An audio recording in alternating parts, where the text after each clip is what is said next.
হাজার হাজার কোটি টাকা খরচ করে গড়ে তোলা এক স্বপ্নের বিমানবন্দর উদ্বোধনের কয়েক ঘন্টার মধ্যেই যেন পরিণত হল বিশৃঙ্খলার এক জীবন্ত দৃশ্যপটে। যে বিমানবন্দরকে ঘিরে ছিল হাজারো মানুষের প্রত্যাশা আর গর্বের অনুভূতি, সেই বিমানবন্দরের প্রাঙ্গণেই ঘটে গেল এমন কিছু কাণ্ড যা এখন লজ্জায় মাথা হেঁট করে দিচ্ছে গোটা জাতিকে। অন্ধ্রপ্রদেশের বিশাখাপত্তনমের কাছে ভোগাপুরামে নির্মিত অলুরি সীতারাম রাজু আন্তর্জাতিক বিমানবন্দর গত 1 আগস্ট মহাসমারোহে উদ্বোধন করা হয়। এই বিমানবন্দরের বিশাল অবকাঠামো, চোখ ধাঁধানো নকশা আর আধুনিক সুযোগ সুবিধা নিয়ে এই বিমানবন্দর হয়ে ওঠার কথা ছিল গোটা রাজ্যের গর্ব, কিন্তু বাস্তবে ঘটল ঠিক তার উল্টো। উদ্বোধনী অনুষ্ঠান শেষ হতে না হতেই একের পর এক ভিডিও ছড়িয়ে পড়তে শুরু করে সামাজিক যোগাযোগ মাধ্যমে।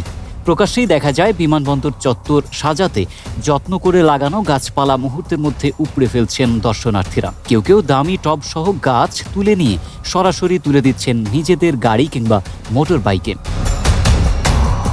এখানেই শেষ নয়, বিমানবন্দরের সৌন্দর্য বাড়াতে নির্মিত দৃষ্টিনন্দন কৃত্রিম ঝর্ণা যেন মুহূর্তেই পরিণত হয় খোলা জলাশয়ে। জুতা স্যান্ডেল পরা অবস্থাতেই নারী, পুরুষ ও শিশুরা নেমে পড়েন পানিতে। কেউ গোসল সারছেন, কেউ আবার আনন্দে মেতে উঠছেন খেলাধুলায়, যেন এটি কোনো বিমানবন্দর নয় বরং একটি পিকনিক স্পট।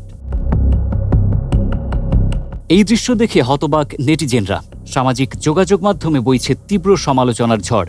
অনেকেই এই আচরণকে আখ্যা দিয়েছেন জাতীয় লজ্জা হিসেবে। কেউ বলছেন এ যেন করদাতাদের কষ্টার্জিত অর্থের সরাসরি অপমান। কারো মতে দীর্ঘদিনের অভ্যাস আর সরকারি সম্পত্তিকে নিজের সম্পত্তি মনে করার প্রবণতাই এই আচরণের মূল কারণ। তবে কিছু ব্যবহারকারীর ভিন্ন মত উঠে এসেছে।